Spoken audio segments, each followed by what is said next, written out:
Compte rendu de la réunion extraordinaire du bureau de l'Assemblée nationale.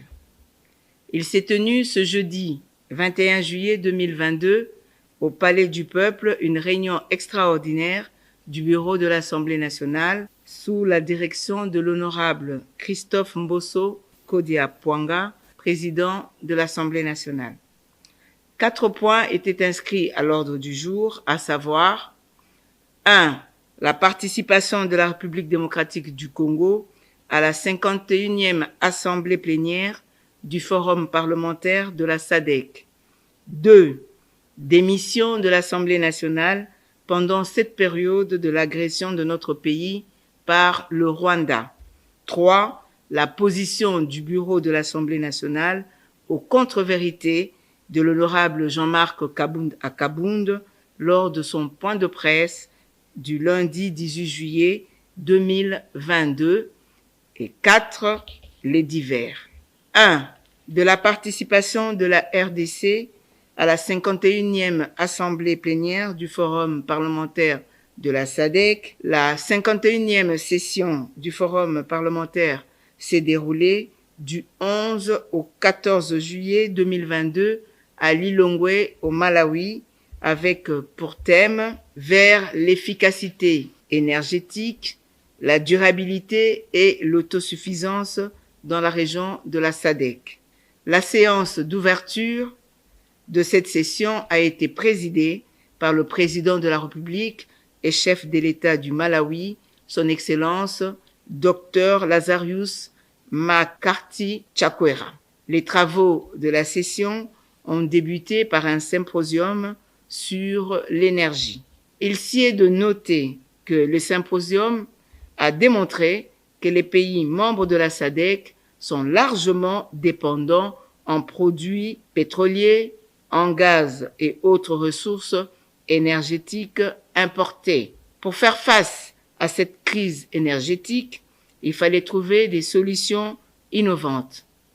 C'est ainsi que les parlements membres de la SADC ont tourné leur regard vers la République démocratique du Congo pour une sortie de crise par le développement du projet INGA dans le cadre de partenariats.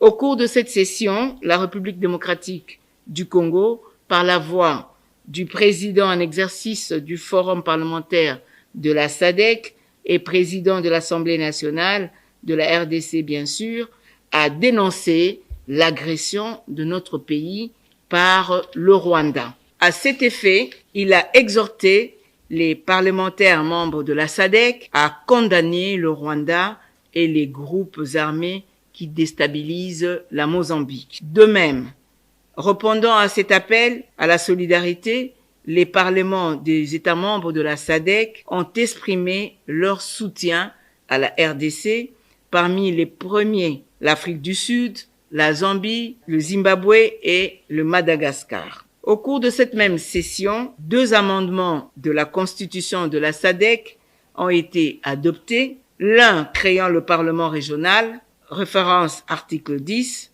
l'autre mettant en place une fiduciaire, référence article 13. Une loi type sur la gestion des finances publiques, 8 rapports des comités permanents ont également été adoptés. Le rapport du comité permanent du développement humain et social et les programmes spéciaux sur le renforcement du rôle des parlementaires dans le suivi de la mise en œuvre des programmes et des systèmes visant à accélérer le financement de la santé pour la couverture universelle du système de santé dans la région de la SADC. Le rapport du caucus parlementaire des femmes sur une gestion efficace des finances publiques grâce à des budgets nationaux sensibles au genre, le rapport du comité exécutif sur les questions financières, le rapport du comité permanent sur le commerce, l'industrie, les finances et les investissements sur la mobilisation des ressources financières nationales comme moyen durable de gérer la dette publique dans la région de la SADC. Le rapport du comité permanent de l'alimentation, de l'agriculture et des ressources naturelles sur les thèmes vers la mise en place des systèmes agricoles résistants grâce à une meilleure gestion des finances publiques. Le rapport du Comité permanent de la démocratie, de la gouvernance et des droits de l'homme sur le thème vers le renforcement du rôle du Parlement dans la lutte contre la corruption et la promotion de la reddition des comptes. Le rapport du Comité permanent de l'égalité des sexes, la promotion de la femme et le développement des jeunes sur le thème renforcer le rôle du Parlement dans l'élaboration et la mise en œuvre d'une budgétisation sensible au genre dans le cadre de la gestion des finances publiques et des enjeux affectant la jeunesse dans la région de SADC et des mécanismes permettant aux parlementaires de dialoguer directement avec des jeunes. Le rapport de la réunion conjointe du Comité permanent sur l'alimentation, l'agriculture et les ressources naturelles et du Comité permanent sur le commerce, l'industrie, les finances et les investissements. Le rapport du Comité régional de surveillance des lois types sur l'amélioration des finances publiques dans la région de la SADC.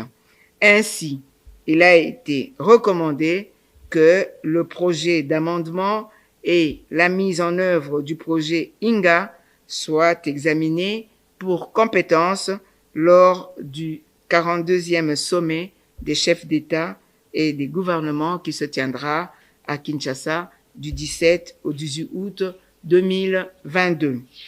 L'honorable Jacob Mundenda, président de l'Assemblée nationale du Zimbabwe, a fait rapport à son tour à la plénière de la participation de la SADC à la session de l'Union interparlementaire à Bali en Indonésie. Dans ce rapport, il a indiqué qu'il était prévu l'organisation de la prochaine session de l'Union interparlementaire au mois d'octobre 2022 à Kigali, au Rwanda. À l'issue de ce rapport, la République démocratique du Congo a lancé un appel au boycott de cette session à cause de l'agression du Rwanda sous le label de M23 et un appel à la solidarité des parlements membres. Il faut signaler que l'UIP est une organisation qui a vocation à promouvoir la paix, la démocratie et les droits de l'homme. Il est inadmissible que l'UIP confie une telle activité à un État qui a érigé les violations des droits de l'homme en système de gouvernance. 2. Démission de l'Assemblée nationale pendant cette période de l'agression de notre pays par le Rwanda. Ces missions auront deux objectifs principaux. 1. Mobilisation de la population à l'unité nationale, à l'intégrité territoriale et au soutien aux FARDC. 2. Déploiement des honorables députés nationaux pour la diplomatie parlementaire. Le bureau a décidé d'en informer le gouvernement. 3. De la position du bureau de l'Assemblée nationale aux contre-vérités de l'honorable Jean-Marc Kabunda Kabound lors de son point de presse du lundi 18 juillet 2022. Un communiqué officiel a été élaboré par le bureau de l'Assemblée nationale qui dénonce et condamne ces contre-vérités de l'honorable Jean-Marc Kabunda Kabound, car en tant que député national, il ne pouvait pas se permettre de débiter de tels propos diffamatoires et outrageants. 4. Divers. Les honorables députés de l'Ituri et du Nord Kivu, en vacances parlementaires, ont sollicité l'accompagnement des gouverneurs militaires de ces deux provinces afin de les sécuriser dans les différentes descentes faites à Kinshasa le 21 juillet 2022. Honorable Chomba Tundu Colette, rapporteure adjointe.